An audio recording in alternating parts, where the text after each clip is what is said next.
Hello and welcome to episode 5 of the Pixel Empire podcast. We're your hosts, Dossy and Tabitha, here to introduce the show. Thanks for tuning in. Hi, I'm Tabitha. I'm a photographer and artist, and you might remember me from the last episode of the podcast. I'm Dossy. I'm a Spanish producer, and you might remember me from the first episode. The podcast goes live every other week, 9 a.m. PST, 12 p.m. EST, and 6 p.m. GMT. Thanks to Killian and Alexa for organizing the podcast, and credit to Yuki for the animations, Hobyst for the overlay, Dossy for the jingles, Avalon for the intro design, Skeptic for graphic design, and everyone else's support in making this happen, and of course the Reddit Maddion community. Don't forget to check our merch store, where we have pocket producer designs and official Pixel Empire podcast designs. And stick around for the end of the episode to check out the debut Monday mix by a new upcoming artist, The Sky. For this episode, we got to interview the incredibly talented photographer Yasi, who you might know from her work on the shelter tour. Unfortunately, she could not make it today, but here's what she told us. When we asked her what her favorite memory from the shelter tour was, she said she loved being on the bus. Her and Gwen would decorate the bus with fairy lights and make it super cozy. Sometimes they'd even stop at truck stops and buy all kinds of trash and then decorate the bus even more with it. We actually got a picture taken by Yasi that kind of shows up what they used to have on the tour bus. They have like fan art on the background and a little unicorn head. Yeah, I remember throughout the tour they were collecting fan art from people and they would have all around the bus. If you see, there's a really big poster in that image. I remember there was a fan who handed it to them at the end of the show and they were super happy that they made it onto the bus. It was kind of like a collection. They collected a lot of stuff and also just put LED lights to set up the mood inside the bus and everything.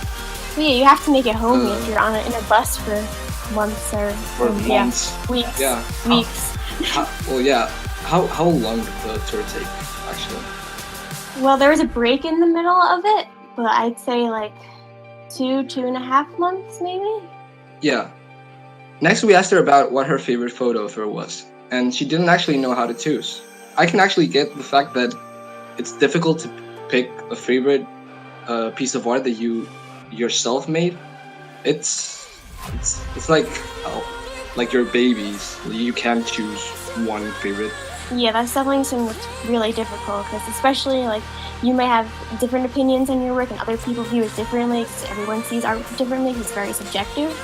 But personally, out of her photos, I really like the photo of Hugo where there's the lights and the sparkly lights in the background, it's a yellow background kind of, or a gold background. And he's it's a back view, you're looking behind him. But I really like that photo just because the light work that's in the background of that. I feel like it's a really spectacular image. Yeah, that's cool. One of my favorites is, I think it was taken on this year's EDC on the Virtual Selves set, and it's kind of a blurry image, but it's two images mixed up, and it gives it that virtual self feel. I think she's done a great job with the virtual self stuff because of the way the styles you can send this photograph in with the lower shutter speed, they have blur or combining images. I think she's done a great job of that kind of work. Yes, definitely. So we also asked her what her best advice is for those who want to get into concert photography as a profession. And she said that the best advice she could give is just to save your money. Yeah, I mean, she's right, stuff ain't free. And especially cameras and lenses, they're really expensive. You want to have good equipment. Yeah, if you need, you really do need, especially in this day and age, really high quality pictures, when you get bigger.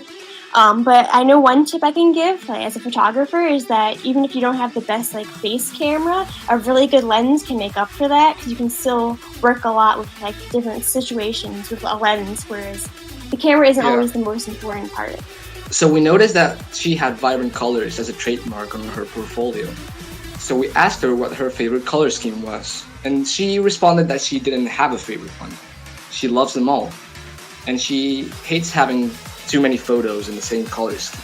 I could definitely relate to not having, like, I use color in some of my work, not as much as she does, but I can definitely understand not wanting to have too many things in the same color scheme, because then you'll start to feel like you're just doing the same thing over and over almost, even if you're photographing different subjects. But I think she does use color really well in her work, just by the way she captures the colorful lights and stuff, which isn't always easy to do because of the extreme and low lighting at a concert. Yeah, and actually it kind of really depends on who she is taking photographs of, because like if she's only taking Matty on photos, she will try to go for that adventure-ish yellow tones, and if she goes for porter, she would kind of derivate more into pink tones and pastel, and you can see clearly on virtual self's photos that she is going for a more dark bluish tone, I guess. But it's really difficult. It's really difficult to get the correct color scheme that you want, and with such a low lighting coming from stages and stuff like that. It really is a talent to get a good photo like that. One of our last questions to her was, what were some of the greatest hurdles and obstacles she faced breaking into her profession, whether it was technical skills or just other people? She explained to us that at the start of her career in doing photography, people would only want her to do shows in LA. They wouldn't want to have her for the actual tours. And the reason for that was because they didn't want to have any girls on the bus. And she said that even one band told her that she could do the whole tour for them, but she'd have to follow them in a car separately. Like, she wasn't allowed on the bus at all. And that she later learned that that wasn't normal treatment, and there is a lot of empathetic and open-minded artists out there. She was just really working with bullies for the first 5 years of her career. Yeah, that's really weird of a treatment. I've never seen that happen before. Why would you try to take someone with you to take photographs for you and keep them out of the tour bus? It doesn't make sense. It's just that some people are not very open-minded. It's just they're very closed-minded, and they don't want like girls on their bus. Oh no, they think that will like ruin their man things or something. Yeah, that's not cool at all. And I feel like that's why a lot of concert photographers I've seen are all males. A lot of them. I'm not saying all of them, obviously. Yeah, there's just so little women working at the like photography concert and like industry in Tacoma. And I mean, there has to be a lot of them, but on the mainstream kind of side of it, there's so little. Yeah, well, I'm hoping to be one of the people who helped change that. And I know Yasi is working to change that, obviously, as she's able to tour with people and finding those artists that are open-minded. So hopefully things will start to shift more in the future and give people equal opportunities. Yeah. As the last question, we asked her, like, our trademark question. We asked her what her main in Super Smash Bros. Was. She actually told us that she wasn't allowed to play video games when she was growing up, so she didn't have too much opportunity to play Super Smash Bros. But she got a 3DS for the Shelter Tour and Switch more recently, and she's more obsessed with Pokemon, Splatoon, and Super Mario Odyssey. And she told us that she caught 3 shinies in Pokemon Moon while on the Shelter Tour, and that's really unusual. I think that's cool that now she's really getting into video games and stuff, especially when, I remember that video that was made for the Adventure Tour. We saw Hugo had like a Wii or a Wii U in his tour bus before. Yeah. So I think that's cool that people for tours all bring video games and everyone can play together or play on their own time. It gives you something else to do, kind of when you're just sitting there waiting to go from city to city. Yeah, it's more like a time of relaxation. So it's totally normal to try to get something to entertain yourself. I know if I was going on tour, I would definitely bring Kingdom Hearts. That's just me. Yeah, that would be all we would play the entire time. I would just like download a bunch of games on my PC and try to like games with stories, so I can entertain myself with them. Just play through them completely on just one take. If you played Smash, what would you main? I don't know, because I don't know the Smash people, like the characters in it very much. It's basically every like Nintendo character there is. I know Pikachu is a character, so I guess I'll go with that. Okay, good enough. Yeah, I usually play Lucario or Link. Those are like really entertaining to play. So after talking with her about photography, we figured we'd talk about photography with you guys and just discuss concert photography and a bunch of different aspects about photography. Now that we're talking about photography, let's go for the obvious question. Do you like Canon or Nikon? I'm definitely a Canon person. I have a Canon 5D Mark II, and that's my main camera right now. So I know how all Canon lenses, so I'm definitely a Canon person. Yeah, same. I get the appeal of the Nikon ones. I just every time I have a Nikon on my hands, I don't understand how stuff work in there because I'm so like used to Canon that it's kind of weird to get used to another type of camera. Like Sony's, I wouldn't know how to use them at all. Yeah, me neither. I've used Canon when I was younger, and I've grown up using Canon cameras, so I'm much more used to using those, and I know how to work those more than I know how to work with the Nikon. I mean, I figure it out eventually, but I'm much more comfortable working with the Canon. Yeah, it's really more even like it's way comfortable. How about like using Polaroids? I think Polaroid cameras are very cool. I've always wanted one. It's just the only problem, like especially I think it's coming back a little bit more, but being able to find film for them was a problem for a couple of years. Yeah. Film cameras around the way are still not really used unless you're doing like fine art. Yeah, but I think it's so expensive to find stuff for Polaroids. But I mean, not now because everything has digitalized more on Polaroids, so it's easier to find more less expensive stuff for them. It's still kind of expensive. Yeah, they're coming back a little bit, so it is a little easier to find some stuff for them, but they still aren't like the most affordable camera out there. Yeah. So how about lenses? What are your favorite lenses to use? Well, I recently got a lens that's really good for concert photography. Because it has a super low aperture, and it's kind of a zoom lens. It isn't like a telephoto lens, but it has a decent amount of zoom to it.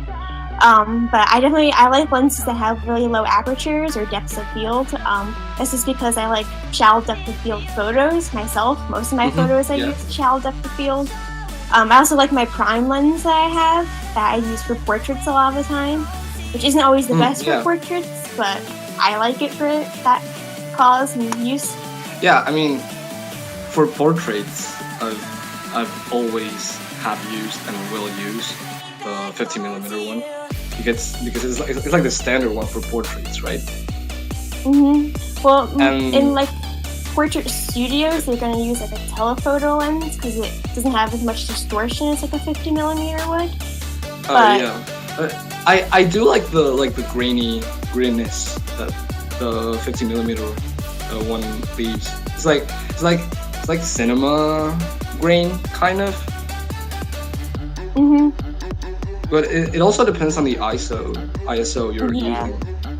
Yeah, because if you're using high ISO, it's obviously gonna leave grain, but it's not it's not like visually appealing of some sort. But it always depends on the lighting. Yeah, that's the problem, especially with concert photography, because you need to use a higher ISO most of the time because it's so dark.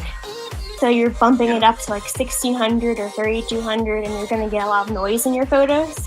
And I know different photographers have different ways of handling that. Like I've met a concert photographer who only doesn't go above 1600. He just works with shutter speed and aperture around that. It's really up to personal preference, like how noisy you want your pictures to be. The normal way of approaching it is taking your own source of lighting. But if you can see on Yasi's photography, for example, she doesn't usually use that. She kind of works with the lighting on the stage. So that's a really different way of approaching it. less standard of some sort. Yeah, that's something I also admire about her work, is just the way she's able to work with what's there and not like kind of push it and force like trying to get like the best well lit picture. She works with the low lighting really well. Yeah, and I already guessed that she works with high speed, like trying to take photos with high speed so it's not that blurry. So that already makes it more dark than it is. So it's like photos in specific moments. Yeah. I've noticed there's been a lot of like recent trends of photography. What kind of trends have you been seeing out there on the field or on Instagram? Definitely on Instagram, the neon light trend, like using neon lights all the time. And I won't say it's bad because it's not. It's really good. If done right, of course. But it's so overdone that it kind of gets, I won't say annoying, but it's really tiresome. Yeah, I've seen those pictures all over the place, so I can definitely agree with that. I feel like also sometimes there was the trend for a while of using like prisms too to make like rainbows across photos, which is, while it's really cool to me, like after like the 500th photo, it kind of gets to, it's not as interesting anymore. Like you want to try to find the next new thing that's going to be out there. But I guess that happens with any kind of art, really. With music, it happens the same thing. Yeah, people like to take things and make it. I mean, if you make it your own, then that's improving upon it and changing it in a different way. So I feel like that works really well. If you can like start with that basic idea, but then change it a little bit just to make it unique. Yeah, that's totally like it's a lot of photographers, like the best ones, the ones you see everywhere, basically. They're well known because of that, because they take the everyday trend that is going on that time and they make it unique completely, or just go against them. Yeah, I know that for some of my favorite photographers, obviously Rooks is a big person, but I also really like a guy who does like fantasy photo work. Like he combines pictures and makes them into fantasy, called Erik Johansson. So I'm into more than just like basic concert photography and whatnot. I do like that kind of Photoshop manipulation work. And to me, that was really making it your own, because you're taking images you've taken and transforming them into something completely new and different. Yeah, and like there's this photographer here in Spain that's called Clavero. He has a YouTube channel, and he's more of a how do I say it? It's like a lifetime photographer. He takes photos of like everyday situations, but all around the world, and it's like really cool because you get to see the lifestyle of every different place he goes. And it's such like difference between like, I don't know, Thailand and compared to the US. I mean, it's that kind of photograph is really cool.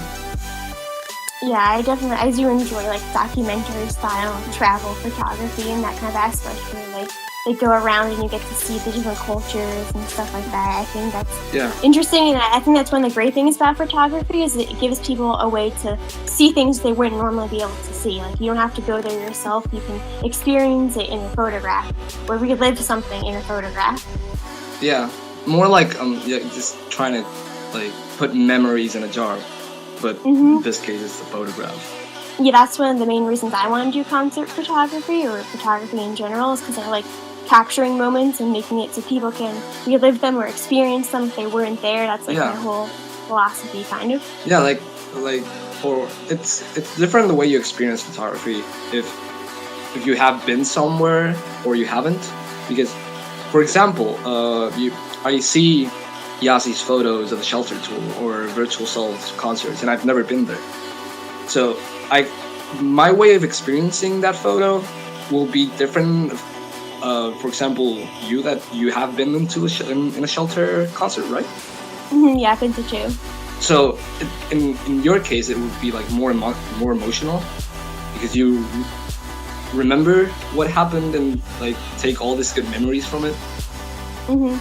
it's also different when you are taking the photo, when you're like on one side of the camera than the other side when you're like being photographed. So do you have any like go-to poses or something? I don't know, it's different for every person.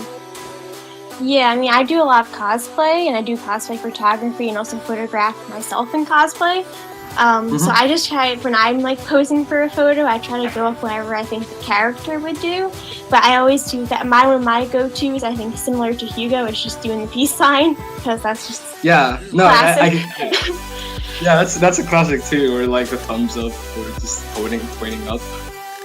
Like I usually do the peace sign as well. It's like, no, but it's like I usually before I usually like cover my face, and that was also a trend. Everybody covering their faces when they were taking photos.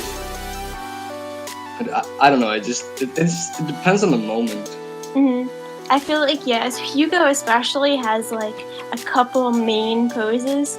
Yeah, the peace sign is definitely like his overall go-to. I feel like. Because in almost every photo of him, he does that. Yeah, also Porter does the peace sign a lot. When he's not being photographed like in a photo shoot, he just does the peace sign. And when he's on photo shoots, he usually seems sad. Everybody says that. It's already like kind of an inside joke between the community that he is always sad. I just guess it's like his go-to kind of expression.